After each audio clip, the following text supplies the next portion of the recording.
Hei armas koolikaaslane 10.–11. klassist. 2 aasta eest haarasin mina kinni oma elu võimalusest ning kandideerisin meie kooli õpilasesinduse presidendiks.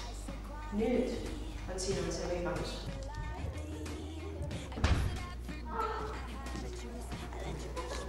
Õpilasesinduse president olla täiega vinge. Ma olen saanud hulganisti häid sõpru ja tuttavaid, kogemusi alates meeskonna juhtimisest kuni esinemise ja ürituste korraldamiseni ning keskkooliaeg on olnud kordades vingem, kui ta oleks ilma presidendi ametita.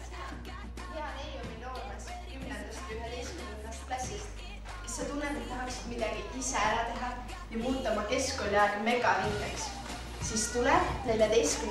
novembril kell 4 sellesse armsasse ruumi siin. Me ootame sind õpilasesinduse juhatusega, et vastate kõigile su küsimustele, alates sellest, millega president tegeleb, kuni selleni, kuidas presidendiks saada. Kas sina oled järgmine Kiviõli 1. keskkooli õpilasesinduse president?